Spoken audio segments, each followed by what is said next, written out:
Hey, Zudoragi here, commencing their video review. Today, I'll be taking a look at the 1 to 1/44 scale High Grade Gundam Exia from Mobile Suit Gundam 00 Season 1. You can see his size to a soda can. Pretty standard size for a 1 1/44 scale kit.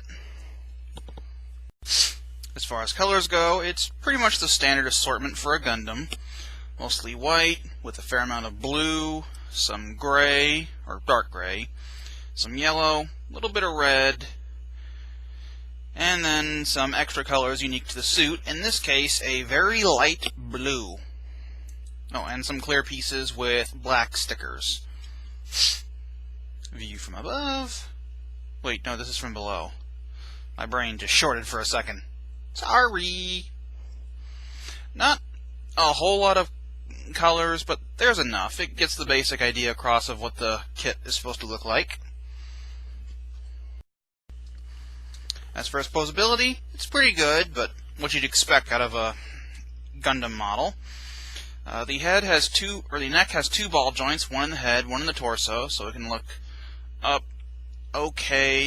It can look pretty far down, tilt side to side, rotate, but not all the way around because of his high shoulders.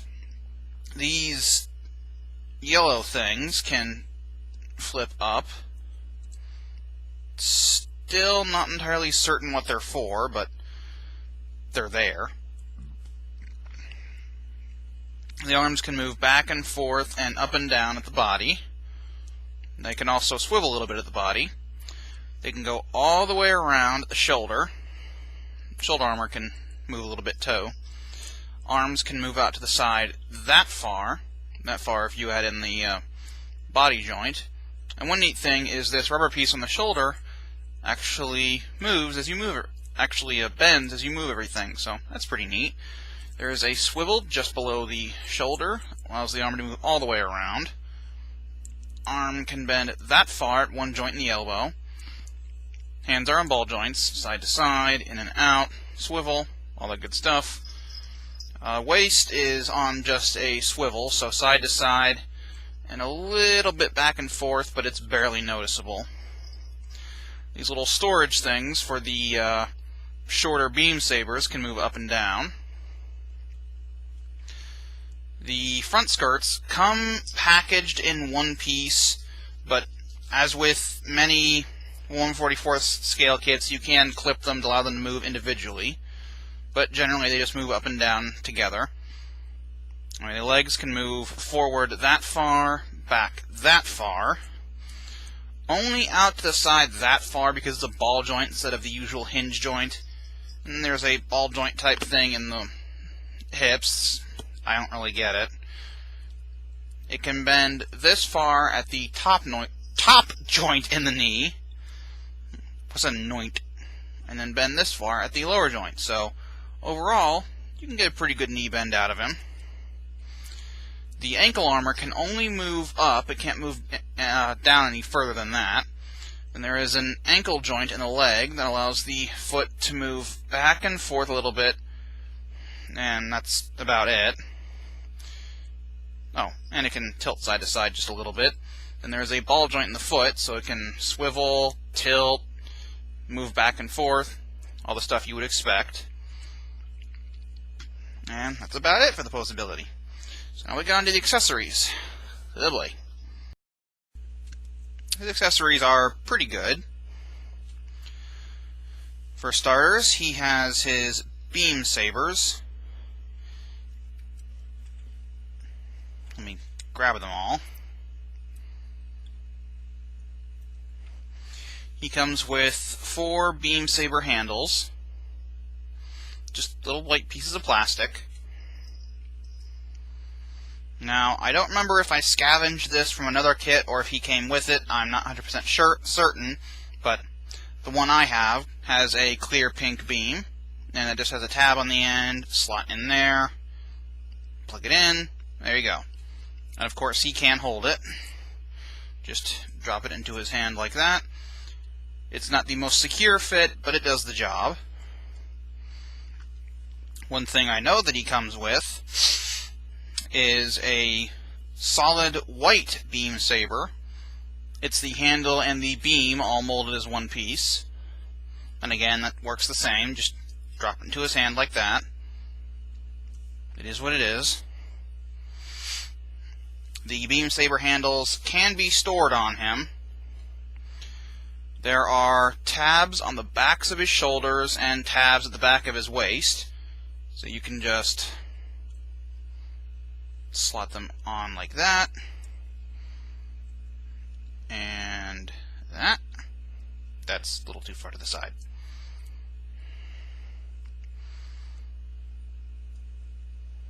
Come on. Get in there.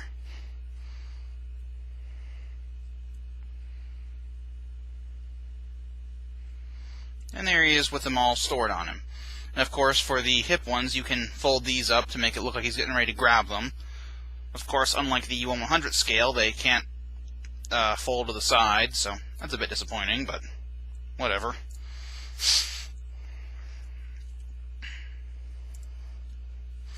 He also has his two GN swords, or GN blades.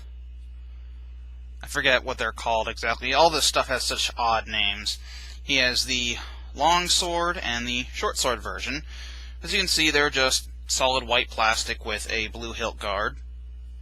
You can hold those fairly simply. They just drop into his hand. Again, as usual with some of these older kits, it's not a super solid connection since it just sits in there, but you don't have to worry about it falling out, that's for sure. Now, of course, they can be stored on him. You just need to take the caps on his hips off. He has one on each hip.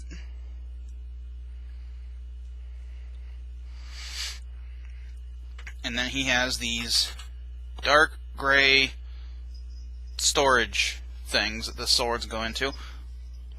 What are you doing back there? However, back on topic. And they are molded to go in a specific way. If I can get my camera to focus. As you can see, it's tilted a little bit, so this is, for example, this is the one that goes on the left hip, and then this is the one that goes on the right hip. And to get the caps on, they have posts that are keyed with straight parts, and then the my tongue will work. These also have straight sections, so you just put them together like that. And like that. And he just has these little bumps here that you can just put these onto, like this and this. Easy enough. And the swords just drop in. Now there are little itty bitty tabs right in there to sort of hold the swords in, but it's not a super secure connection, so I wouldn't try getting any crazy poses while he has the swords in. But there he is with them stored. I like that look.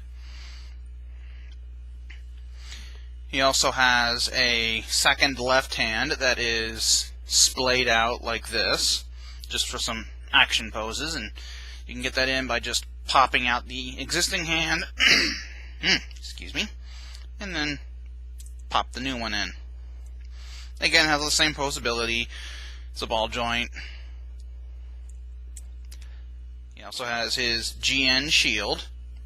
It's all just blue plastic with a large white sticker, and then a gray back with this little mounting piece that tilts or swivels, and it just has a rather large tab there that goes into a slot in the arm like that. Only Only thing I don't like is the shield limit. Sorry about that. Only thing I don't like is the shield limits the movement of his arm a little bit, but all you have to do is bend his arm a tad, and there you go. And then finally, for his last accessory, he has the GN sword rifle, and it has quite a bit of poseability. There's the mounting clip, which can swivel side to side. The actual submachine gun here can swivel. You're throwing off the focus. Of course, the grip, the grip can move back and forth on a hinge, and then the the sword can flip out. Getting it into his hand isn't overly difficult. Generally best if you kind of start out like this. Come here. Put the grip into his hand. Swing it down to get the grip into that slot there. And then put the tab into the slot on his arm. Might take a little fidgeting, but once you do get it in there, it's a rather nice fit.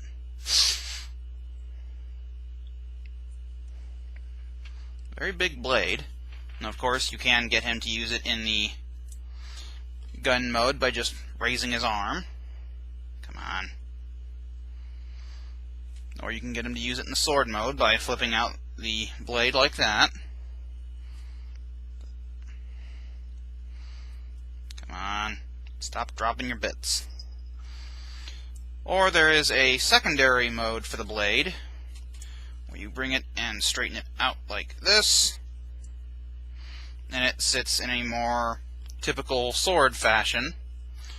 But for me personally, I kind of prefer the sword like this. It just looks a little more unique in my opinion.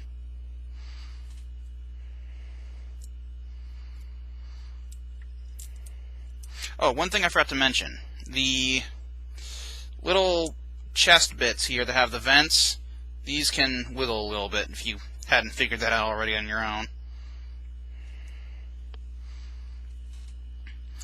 Okay, did I miss anything? No, I did not. Oh, one more thing. He does have a port down there to put him on an action base, so there is that. Let's see, anything else? No, that about does it. So, that's been my review of the 1 to 1/44 scale High Grade Gundam Exia from Mobile Suit Gundam 00. As usual, thanks for watching, and if you would like this or any other kit, I can work out a deal where I'll purchase the kit, build the kit, and then send it to you if you're the kind of person who doesn't have the time or the patience to build a kit on your own, but you like to collect them. So if that interests you, or you know someone else would be interested, let me know. Until then, bye-bye.